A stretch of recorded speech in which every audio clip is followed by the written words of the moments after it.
Bien, gracias. Siguiente presentación después de un almuerzo liviano.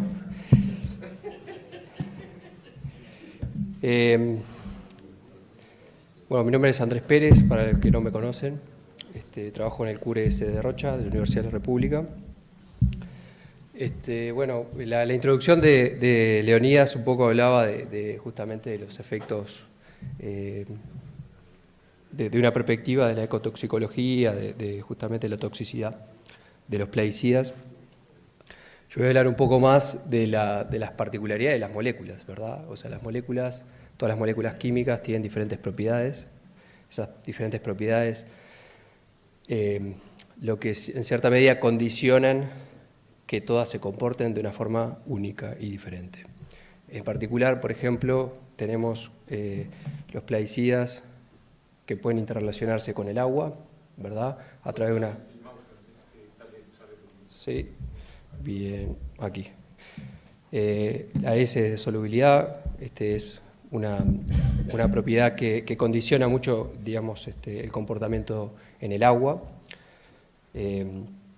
La constante de Henry, que es una propiedad que justamente nos predice mucho el comportamiento de las moléculas en relación a la atmósfera, o sea, su volatilidad y la forma que esta, por ejemplo, se puede evaporar. Como otras moléculas también interaccionan de una manera mucho más dominante con el suelo, los sedimentos, que es la constante de carbono orgánico, y cómo también estos mismos plaguicidas, por ejemplo, una vez que están en el agua, interaccionan con biota acuática en particular, por ejemplo. El destino de los plaguicidas es un destino que se denomina en literatura de unas características difusas. Si bien en los predios nosotros tenemos fuentes puntuales, lo que vamos a encontrar, y que es lo que nos muestran todas las investigaciones que hemos hecho y estamos haciendo, es que encontramos plaguicidas en lugares un poco impensados, ¿verdad? O sea, es un destino muy difuso. Se reparte estas sustancias, muchas de las cuales tienen una persistencia en el entorno de días, muchas veces también de años, o de decenas de años, de décadas. Cada vez menos las moléculas que tienen décadas son las que se han ido sustituyendo progresivamente. Las podemos encontrar en diferentes lugares, ¿verdad? Hasta en la Antártida, por ejemplo. Eso responde justamente a que los plaguicidas pueden sufrir volatilización, disolverse en el agua de los arroyos, de ahí pasar a los mares y después se vuelven a volatilizar, etcétera, etcétera. Es una cosa, digamos, un proceso que media con otros procesos que suceden simultáneamente, en particular, por ejemplo, en relación a, por ejemplo, la acción de los microorganismos, o también, por ejemplo, a las formas dominantes, cómo se movilizan, se transportan, si es por escorrentía, si es por lixiviación, si es por evaporación, etcétera, o si prefieren solubilizarse en el agua, ¿no? Y estos procesos ocurren simultáneamente para todas las moléculas. Entonces, ¿por qué tiene sentido justamente a veces trabajar sobre moléculas, en este caso concreto, moléculas que se utilizan en la producción de arroz? Porque estos plaguicidas son únicos en sus características. Puede ser que sean seleccionados con un fin fundamentalmente productivo, de control de malezas, por ejemplo, o control de alguna plaga en particular. Y luego está una perspectiva de largo alcance, ¿no? Que es cómo estas moléculas interaccionan con seres no objetivos, ¿no? Y esto es gran parte de lo que estamos tratando de develar en el contexto de la sostenibilidad, ¿verdad? O sea, cómo afecta a un plaguicida, a un herbicida de arroz, a un pez que está en otro lugar. No está en el periodo productivo, sino que está en un ambiente natural. Bueno, en el contexto de este proyecto fueron estudiadas en 2 años 4 rotaciones. Sería la rotación de arroz continuo, que se ha visto en varias presentaciones, arroz pastura corta, pastura larga y arroz soja, dentro de ese rango de intensificación variable que ya hemos hablado bastante. Hemos hecho bastante énfasis en el desarrollo en este proyecto de capacidades de trabajo para trabajar con la vedette de los plaguicidas en Uruguay, que es el glifosato. que es una de los plaguicidas, es el más utilizado, pero el menos analizado.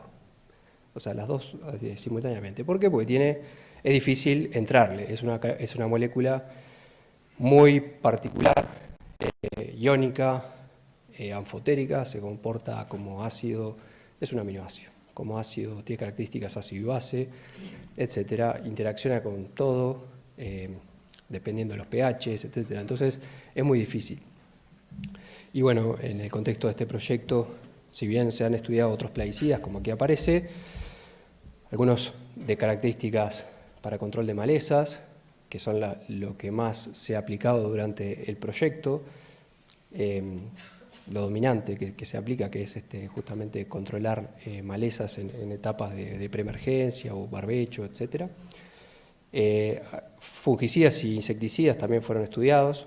En las temporadas que se realizó esto no eran las moléculas más aplicadas, y eso corresponde a la demanda que tiene a veces aplicar los diferentes compuestos. Y bueno, se analizaron entonces estas dos temporadas, 2019-2020, las zafras, no me salía, 2019-2020 y 2020-2021, glifosato en agua y suelo y análisis multiresiduo en agua y suelos. Comenzamos el proyecto haciendo básicamente desarrollos de técnicas analíticas, a diferencia de otros colegas que han hablado sobre su incorporación a los proyectos Innovagros. A mí me tocó en realidad incorporarme recientemente a partir de este proyecto, que lo comenzamos en el año 2019. Hicimos las inversiones, compramos este equipo, que es un HPLC con detector de fluorescencia, lo instalamos en febrero, en marzo, pandemia. Y empezamos a trabajar en 2021, casi, ¿verdad? Y bueno, eso, digamos, es porque, lo comento porque es gran parte también del esfuerzo que hemos hecho de parte del laboratorio, desarrollar datos intensivos de glifosato, que como mencionaba es el plaguicida menos estudiado en este país y en la literatura también generada en este país. Residuos en agua, residuos en suelo. ¿Y para qué esto? Bueno, para obtener resultados experimentales, ¿no? Un poco la aproximación que mostraba Leonidas es una aproximación teórica, basada en justamente lo que se aplicó en el predio, es posiblemente lo que justifique la toxicidad encontrada. Pero como él también mencionaba, y como yo he estado comentando, estos compuestos simultáneamente se degradan, se decaen, se transforman en otras moléculas. Y además de modelos cinéticos experimentales, modelos también de predicción teórica, en particular con un modelo que ha sido desarrollado por una empresa en Estados Unidos, se llama Rice Water Quality, Rice WQ, que es un modelo de predicción de plaguicidas en sistemas arroceros. No voy a discutir demasiado porque tenemos poco tiempo también, pero sería interesante estudiar los sistemas, por ejemplo, una cinética de decaimiento, cuando lo que tenemos es solo un compuesto que va a decaer. Pero lo que sucede en los sistemas productivos es que se aplica una vez y después se vuelve a aplicar, ¿no? Entonces tenemos un sistema dinámico. Y lo que queremos estudiar es la dinámica de algo que decae con el tiempo y que se transforma, por ejemplo, a otras cosas. En este caso concreto, por ejemplo, decimos glifosato, se transforma a AMPA, que es un metabolito de glifosato.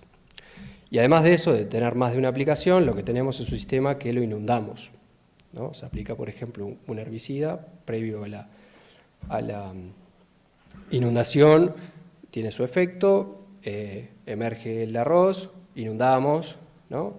Y después el arroz, como un sistema productivo de arroz, lo que hicimos fue muestrear, por ejemplo, en diferentes momentos y darle un significado a propiedades, características del glifosato, de cómo interacciona con el suelo o cómo interacciona con el agua, etc. Estos serían los resultados, por ejemplo, de glifosato y AMPA arriba en suelo, Y debajo en agua, en diferentes colorcitos, serían las diferentes rotaciones arroceras, donde arroz pastura larga es el punto rojo.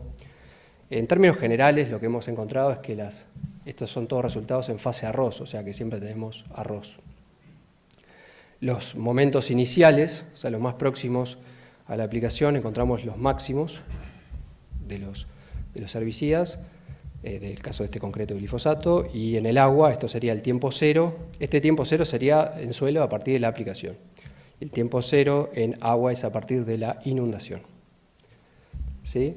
Lo que tenemos es que a los momentos iniciales, por ejemplo, de la inundación, tenemos los máximos de concentraciones disueltas de glifosato y de AMPA en agua, no así en suelo, donde el decaimiento del AMPA en suelo tiene una vida media, o sea, el glifosato se degrada rápidamente, vamos a ver ahora que tiene una vida media estimada a partir de estos modelos cinéticos en el experimento de largo plazo de aproximadamente un mes. Esa es la vida media, o sea, el tiempo en el cual el glifosato se degrada a la mitad. No así el AMPA, ¿no? El AMPA tiene vidas medias superiores a los tiempos de muestreo, ¿verdad? A los tiempos de un ciclo de producción arrocera.